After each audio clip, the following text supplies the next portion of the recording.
And three-time Grammy nominee Donny McCaslin has been at the forefront of contemporary jazz for the last 30 years. Along with recording as a leader since 1998, Donny has played with, among others, Gary Burton, Steps Ahead, Gil Evans, and Maria Schneider's orchestra. It was a collaboration in 2014 with David Bowie and ultimately working together on Bowie's final recording, Black Star, that has brought an even brighter spotlight to Donny's work, including his terrific latest recording, Beyond Now. And Donny McCaslin joins us right here at our Jazz FM 91 studios. Hi. Hey, Brad. How are you? I am terrific. It's a delight to have you here, and I know you just got off a plane, so extra nice to have you here in studio. Do you mind if we start by going back a little bit? You're from the West Coast of the United States. Yeah, I grew up in Santa Cruz, California, and my parents divorced when I was young, but my father... I would see my father one day a week, and he is a jazz musician. Vibe player, right? Yeah, vibe and piano. Piano. And he would pick me up every Sunday morning and drive me downtown. And when I was quite young, there was just a seat that I would sit on while they played. And they played from like noon to 4 or 5, depending on the weather. And they played a mixture of Great American Songbook, jazz, Cal Tjader-esque, Latin jazz, funk tunes. So cool. It was great. It was really great. And that was his professional life as a musician? He had been an English teacher out of college, and then had a sea change and just went completely into music. Did it seem like it was going to happen naturally that you would take this on? Was it a baton that was passed? Really, not really. It was just, I have a few siblings, and my older siblings hadn't pursued music, and it just sort of happened spontaneously. One day, I was 12 years old, I was in a junior high school class, and it was the last day that you could switch classes, and I wasn't really engaged in this photography class I was in, and I knew that my best friend from elementary school was in beginning orchestra, and it was the same period. So I just filled out a waiver or whatever. I got into that class. My dad said, "What instrument?" And I said, "Tenor sax." And I think it was because the guy who played in his band, who I used to watch, was very charismatic.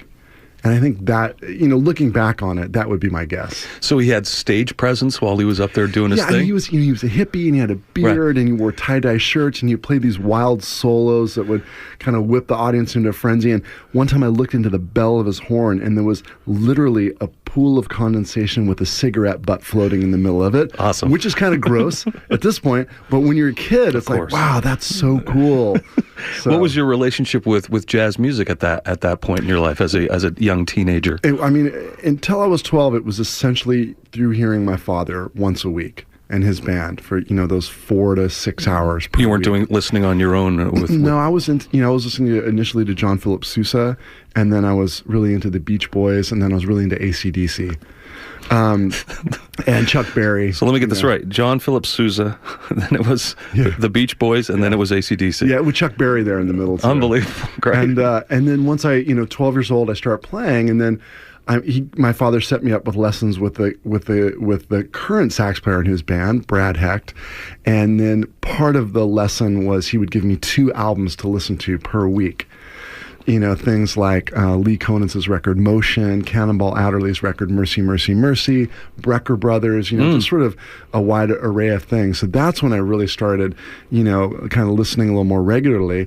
And then I was really fortunate to go to a tremendous high school program when I was 14. It was Aptos High School. My band director was Don Keller, and he was good friends with Bill Berry, who played trumpet in Ellington's band. And Bill had given Don copies of a bunch of Ellington tunes at a time when those charts were not readily available for high school or even college bands.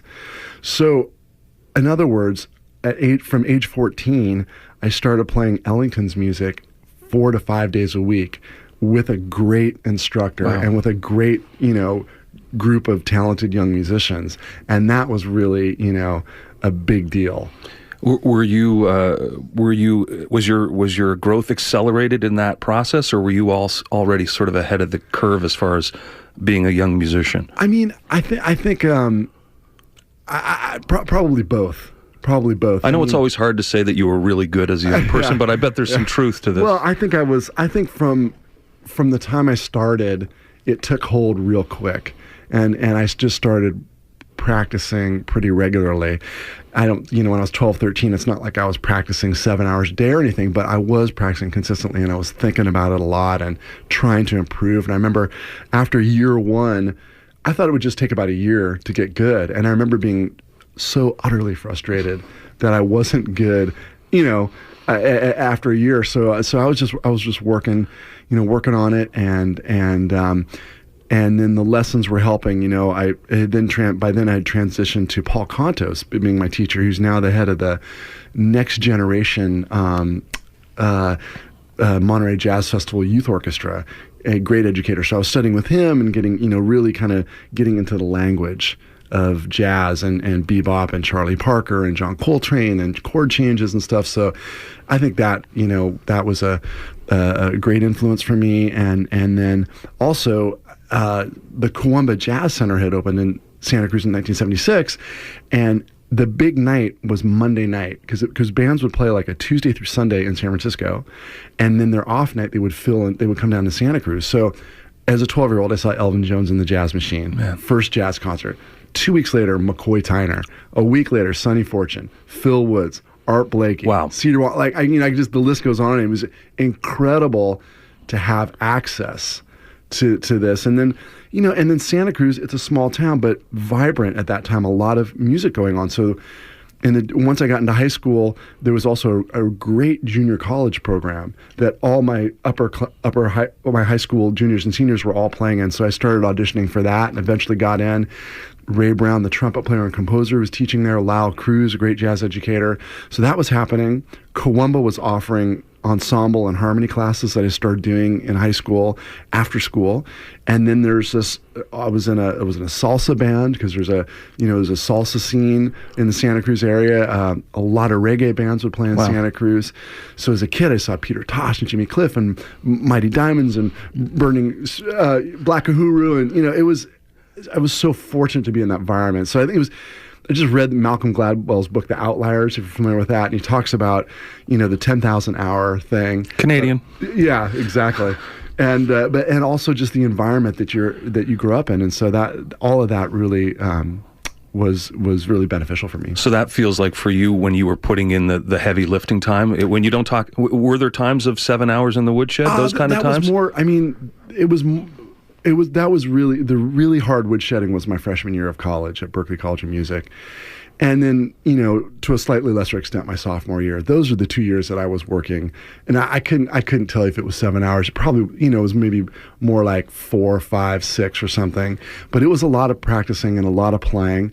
But I think the thing about my high school years is that there was consistent practice and there was a lot of playing and this wide variety of environments. Paul Jackson, the bass player from the Headhunters, was living in Santa Cruz, and there was about 6 months or a year where I played in his band once a week, which is, I didn't even realize how fortunate I was to have that experience. Because it seems like there's a lot of people in school, but sometimes not a lot of gigs. Yes. And it seems like that when you take that leap as a musician is when you're on a bandstand in that professional environment, and when there's electricity and there's set times and all the things that you need to sort of put together that you don't even have to think about when you're in a closed room just practicing away. Yeah, and there's something to be said about that, and it's a shame that there aren't more opportunities for young musicians just to play, and that's a bigger kind of topic thing. But I can say in my experience, I was so fortunate to have that, and a quick story on how that played itself out. I got my first kind of big break when Gary Burton put together a student ensemble to do a jazz cruise. And I was thinking maybe a junior at Berklee or something, junior or senior, I can't quite remember, but it was, my first time, playing with somebody like that. And I was nervous, and we rehearsed, and there were different types of songs than what I was used to playing. It was different keys. The solos were shorter. I mean, it was challenging, right? I'm just trying to get outside my comfort zone, and felt like I was kind of struggling in the rehearsals.